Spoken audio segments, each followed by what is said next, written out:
Hello বন্ধুরা, সবাই কেমন আছো? আশা করি সবাই নিশ্চয়ই ভালো আছো। আজকে তোমাদের সাথে আমার জীবনের একটা খুব গুরুত্বপূর্ণ দিন, সেই দিনটা শেয়ার করে নেব। আজ ছিল 23শে জানুয়ারি, আমাদের বিবাহবার্ষিকী। তাই আমরা বিবাহবার্ষিকীর দিনে বেলুড় মঠে চলে গেলাম।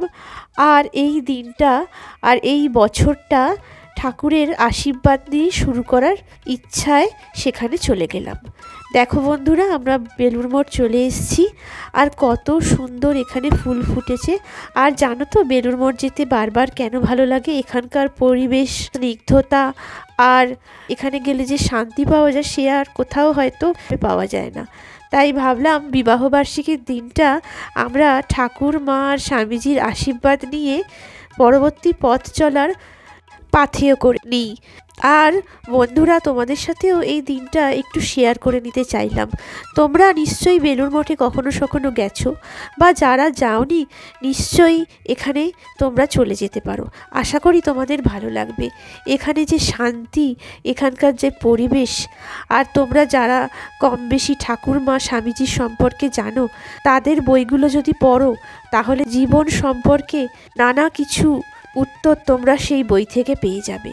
আমিও জীবনে চলার পথে নানা কিছু উত্তর ওনাদের বই থেকে পেয়ে থাকি। তাই চলার পথে ওনাদেরকে সবসময় আমি পাথেয় করে নিয়েছি। আর আজকের আমার এই মূল্যবান দিনে ওনাদের সঙ্গী করে দিনটাকে শুরু করলাম।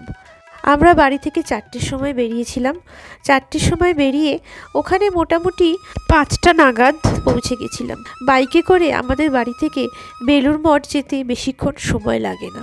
তারপরে সেখানে গিয়ে কিছুক্ষণ ঘোরাঘুরি করে সমস্ত মন্দির দর্শন করার পর আমরা শ্রীরামকৃষ্ণের আরতি দেখে নিলাম।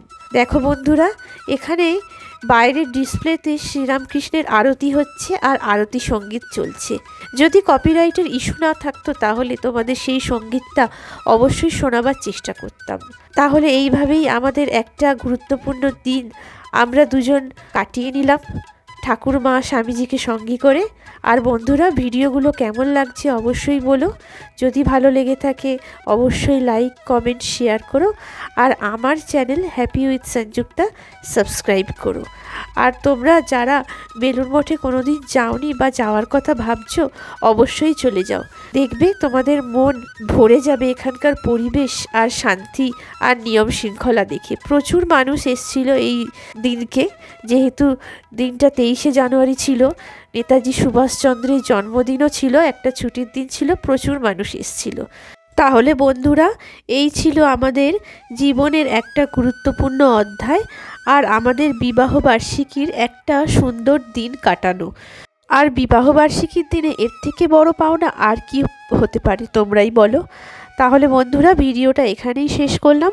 পরবর্তী একটা নতুন ভিডিও নিয়ে খুব তাড়াতাড়ি তোমাদের সামনে হাজির হব। আশা করি তোমরা নিশ্চয়ই অপেক্ষা থাকবে আমার ভিডিও।